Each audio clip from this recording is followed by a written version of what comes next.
the time, ada ya, Raja Pasenadi. Raja Pasenadi ini kerap menjumpai Buddha untuk belajar Dhamma, untuk bertanya. Kemudian suatu hari dia datang dalam keadaan letih. Raja ini letih. Kemudian Buddha bertanya, kenapa Raja kok nampaknya letih sekali? Raja bilang, coba diperhatikan ya. Raja bilang begini, saya letih sekali karena baru menginstruksikan orang, menyuruh orang untuk mengangkut boleh paham ya? Mengangkut harta benda dari seseorang yang meninggal tapi tidak punya ahli waris. Jadi dia seorang meninggal, harta tidak ada yang ngurus, diambil kerajaan. Kemudian kita bayangkan, raja yang menyuruh sangat letih. Raja cuma menyuruh, raja tidak angkut barang, itu letih. Orang yang mengangkut barang tentu jauh lebih letih lagi. Maksud saya dari cerita ini, terbayang nggak hartanya berapa banyak? Raja cuma menyuruh saja, ini bawa, letih. Ya, apalagi mengangkut, terbayang nggak hartanya berapa banyak? Banyak sekali tentu ya. Cuma yang raja heran, kenapa orang yang hartanya sedemikian banyak, tapi hidupnya macam ini hidupnya. Dia bukan kalau zaman dulu kan ada pakai kuda. Kemudian itu kereta yang ditarik oleh kuda kan ada dari kayu begitu ya. Itu jelek sekali. Dia punya wheel, rodanya juga jelek. Mengapa orang yang kaya macam itu berkendaraan tidak baik? Bajunya itu lusuh, tahu nggak lusuh? Bajunya lusuh bajunya. Jadi bukan hidupnya sederhana, bukan di bawah sederhana begitu. Makannya makanan yang kalau bubur sudah masam, sudah macam itu, sudah basi. Mungkin basi sekali belum, tapi berasnya dari beras yang tidak bagus, jadi rasanya macam itu. Nah, raja ini heran, kenapa ada orang macam ini? Terus Buddha bilang, orang ini pernah melakukan perdana, tetapi menyesal.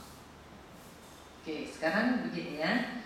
Waktu kita berdana, berarti kita berpikir, apa yang saya lakukan bisa menolong orang tersebut, sehingga orang ini ada senang sedikit ya, bisa ya tidak terlalu menderita. Itu kan ada di dalam mindanya kita. Selepas sehari atau 2 hari atau mungkin 1 bulan kemudian atau berapa lama kemudian muncul pemikiran yang menyesal. Oh, saya menyesal. Kalau menyesal berarti di dalam minda ini terbayang sebaiknya orang itu tidak dapat pertolongan, kan begitu. Jadi yang ini dua-duanya berbuah. Waktu menolong, akibat dari memberikan dana ini dia menjadi orang yang kaya raya. Menyesalnya membuat dia tidak bisa memakai harta bendanya. Jadi dua-duanya dapat akibat, dia dapat resultnya. Menolong, harta bendanya banyak. Menyesal, tidak bisa memakai. Nah, sekarang bagaimana kaitannya dengan panci di rumah untuk ibu-ibu, atau untuk bapak-bapak, tak punya apa lagi, mungkin punya baju atau punya apa. Kalau pinggan yang bagus-bagus, panci yang bagus-bagus simpan di lemari, tidak pernah pakai, itu artinya pernah berdana dan menyesal.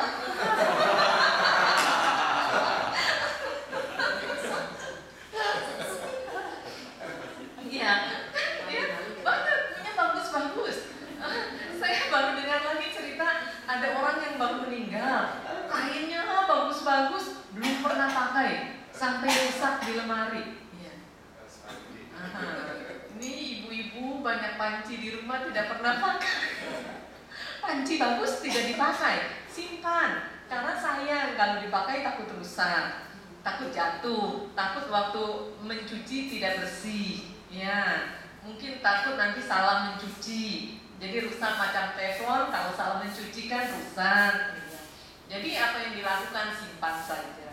Lalu yang dipakai yang apa? Yang tidak bagus, yang dipakai. Itu salah satu bukti berdana tapi pernah menyesal. Jadi sekarang tetap kita menjaga hidup sederhana, hidup secukupnya.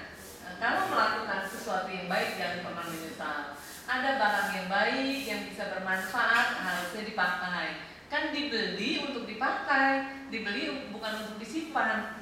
Jadi kalau sekarang mempunyai pengalaman, kalau saya beli benda yang bagus ini saya simpan, beli benda yang bagus ini disimpan.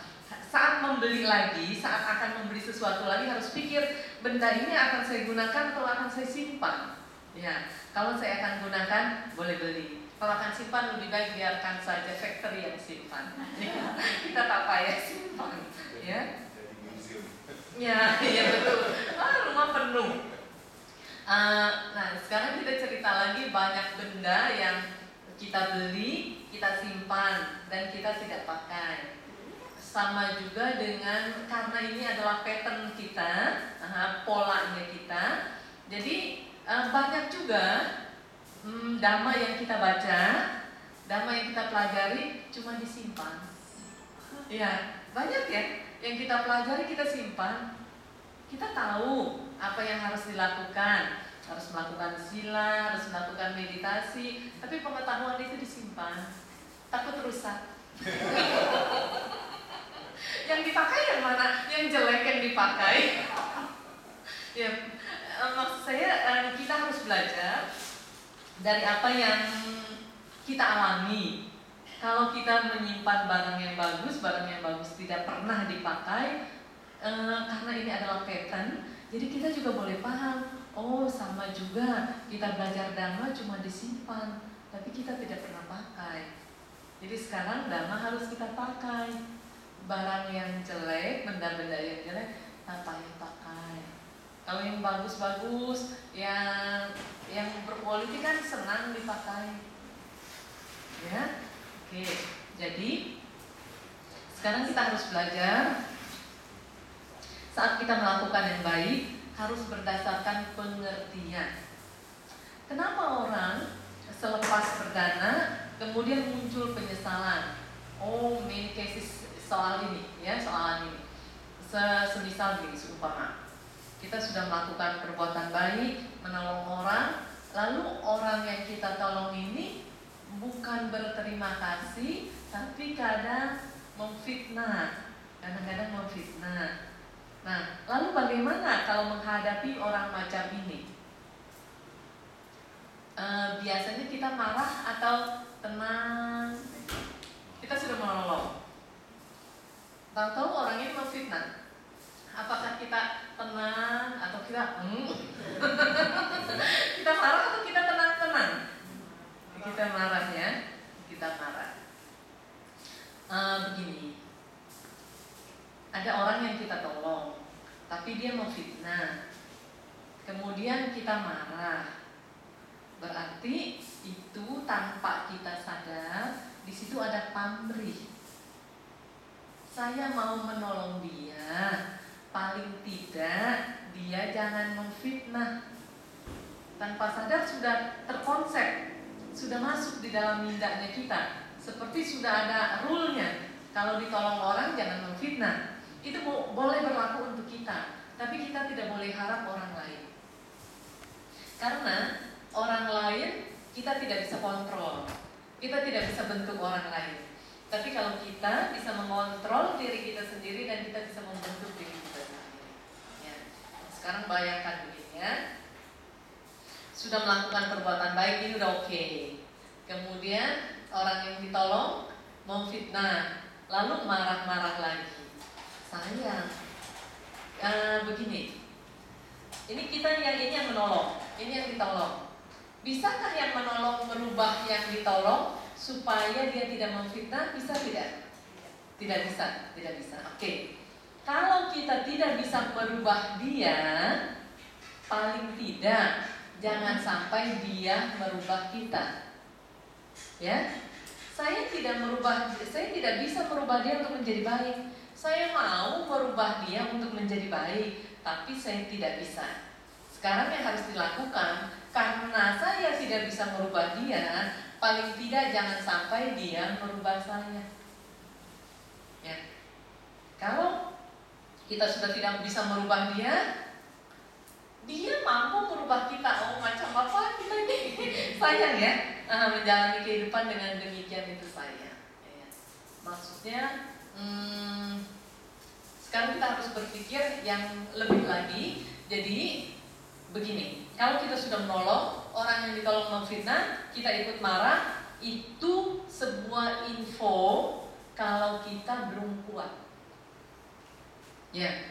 Jadi sekarang kita harus membuat hati kita menjadi kuat. Saya tidak bisa merubah dia, dia jangan sampai merubah saya. Karena saya tidak mau dirubah sama dia, berarti saya harus kuat. Nah, jadi kita harus memperkuat diri kita.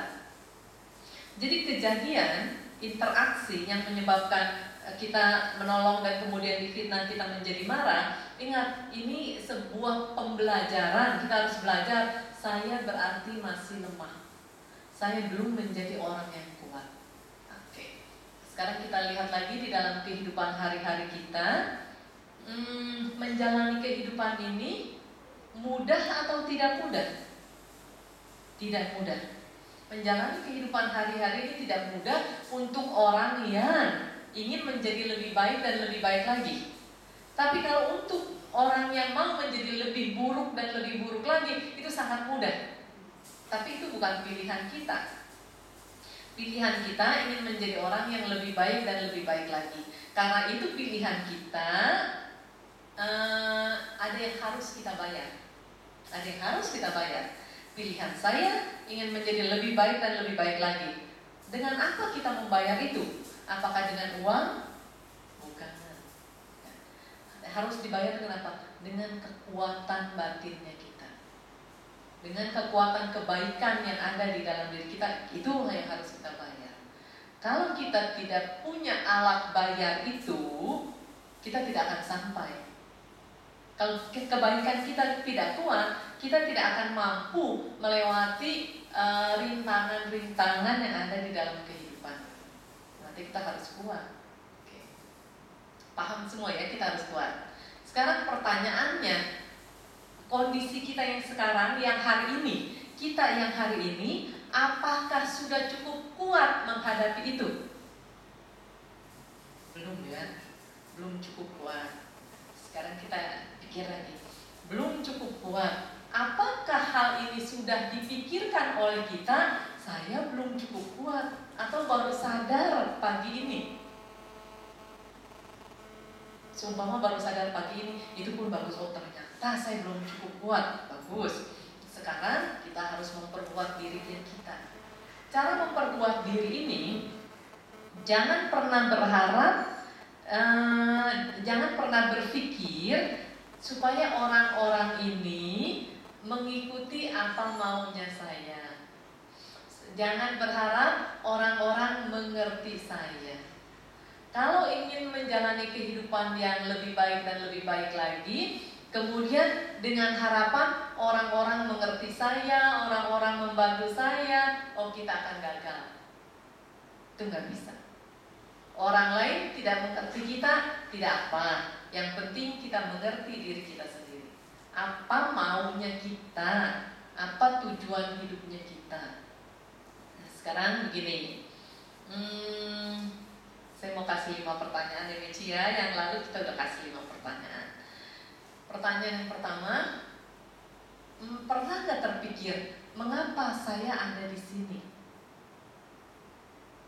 Bukannya ada di Alta House. Ya, pernahkah terpikir kenapa saya ada di sini? Dalam arti kenapa saya lahir di sini? Sedangkan ada 31 alam kehidupan. Kenapa saya lahir jadi manusia? Maaf, kenapa tidak jadi tiracana? Kenapa tidak jadi peta? Kenapa tidak jadi dewa? Kenapa jadi manusia? Sedangkan pilihan itu banyak. Kenapa jadi manusia? Oke. Sementara Buddha mengingatkan kita, lahir menjadi manusia susah. Ya, lahir menjadi manusia susah. Kehidupan sebagai manusia juga susah. Lahirnya seorang Buddha susah. Ya. Bertemu dengan apa yang Buddha ajarkan susah. Semuanya susah. Tapi pertanyaan saya, apakah kita sudah ketemu semua? Lahir jadi manusia kita sudah. Mengalami kehidupan sebagai manusia, mengalami kesulitan sudah. Lahirnya seorang Buddha, walaupun kita tidak ketemu langsung dengan Buddha, tapi kita ketemu ajarannya. Berarti kita sudah bertemu ya. Semua susah, tapi kita sudah jumpa. Hebat atau tidak kita? Hebat tidak? Hebat ya. Luar biasa, kita ini luar biasa, betul nggak? Luar biasa. Cuma sayangnya kita ini luar biasa. Cuma sayangnya tidak mengerti kalau kita berada di dalam posisi yang sangat berharga. Berapa banyak manusia di bumi ini, dan berapa banyak manusia di bumi ini yang mengenal Dhamma? Tidak banyak. Oke. Ada manusia yang cukup di ID card aja Buddhis, ya, tapi tak tahu apa itu Dhamma, tidak pernah pergi ke tempel, kan macamnya itu banyak. Oke. Jadi banyak di ID card Buddhis, termasuk kita kan ID cardnya Buddhis. Dari sekian banyak manusia yang ID cardnya Buddhis, hanya sebagian yang mau ke wihara. Oke. Dari sebagian yang mau ke wihara, hanya sebagian lagi, lebih sedikit lagi yang kenal Dhamma. ID card lebih banyak. Yang ke wihara mulai lebih sedikit lagi jumlahnya. Yang mengenal Dhamma, yang belajar Dhamma lebih sedikit lagi. Yang praktek Dhamma lebih sedikit lagi. Karena banyak disimpan di lemari. Ya, lebih sedikit lagi. Sekarang kita termasuk orang yang sedikit ini kan, manusia, bisa mengenal Dhamma, mau praktek Dhamma juga. Kita ini spesial. Bukan untuk menjadi tinggi hati, bukan. Tapi untuk menjadi sadar, oh, saya sudah menempatkan diri di posisi yang sangat bagus. Seumpama begini, ada anak yang mau bersekolah, kemudian dia sudah masuk ke sekolah yang sangat bagus. Lalu anak ini malah bermalas-malasan belajar, pergi ke sekolah bermalas-malasan. Bagaimana cara kita memandang? Kita berpikir, ini anak bodoh sekali. Sudah masuk ke sekolah yang bagus, semuanya sudah oke, fasilitasnya semua bagus. Kenapa ini masih malas-malas? Rasanya, sayang sekali kan begitu. Sama dengan kita. Anak sekolah itu kita. Ya, kita sudah masuk ke dalam kondisi yang bagus, sudah bisa mengenal Dhamma. Kenapa malas? Ya, meditasi malas, tidur rajin.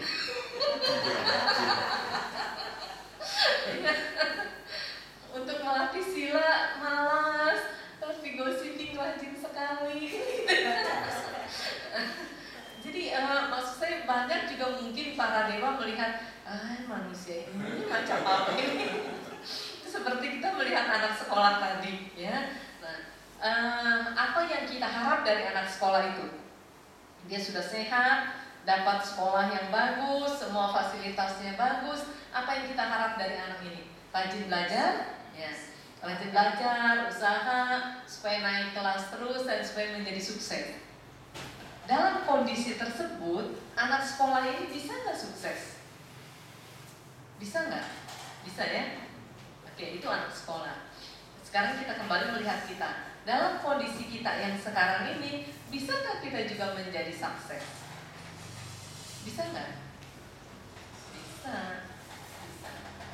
Cuma seperti anak sekolah tadi, dia harus rajin bangun pagi, dia harus rajin belajar, dia harus rajin mengerjakan homeworknya dia.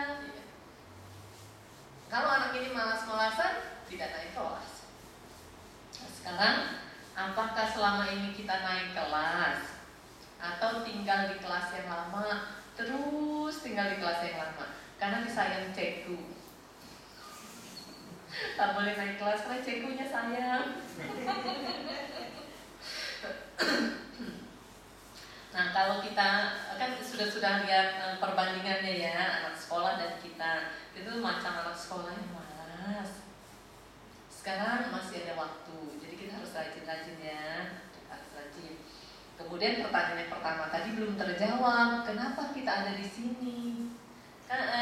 Tadi sudah masuk ke dalam cerita, kita berada di dalam kondisi yang sangat baik. Kita masuk lagi ke karma, hukum sebab dan akibat.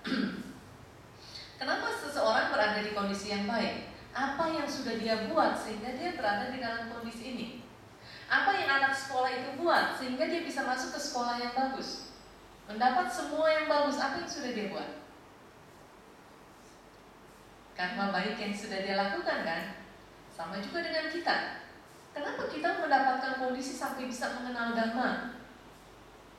Karena sudah banyak yang kita lakukan dan membawa kita pada posisi sekarang ini. Oke. Berarti dulu kita berjuang sampai cukup uang. Ya, seandainya kita berbisnis sampai cukup punya uang, punya modal untuk buka usaha kan? Bukan niaga itu berjalan. Itu kalau untuk orang berniaga. Sekarang untuk kita, karena kita cukup punya karma yang baik sehingga kita lahir seperti sekarang ini, ya. Jadi ini kan bukannya percuma kan? Harus kita bayar sendiri. Kita harus berjuang sendiri sehingga sampai di sini. Sekarang kita compare dengan orang yang berniaga. Sudah cukup modal, dia berniaga. Berniaga ini tentu kan mau dapat profit kan, mau dapat untung, bukan mau dapat rugi. Seandainya orang yang berniaga ini hari ini berpikir, oh ternyata saya sudah merugi, sudah rugi. Apa yang akan dilakukan oleh orang ini? Biarkan rugi atau ada daya upaya? Daya upaya paling tidak untuk modalnya kembali. Kalau bisa dapat lebih, begitu kan? Untuk berniaga. Seandainya modalnya kembali, dapat lebih lagi, dapat uang yang lebih banyak lagi, dia pakai secukupnya lah untuk berdana dan apapun yang dia suka.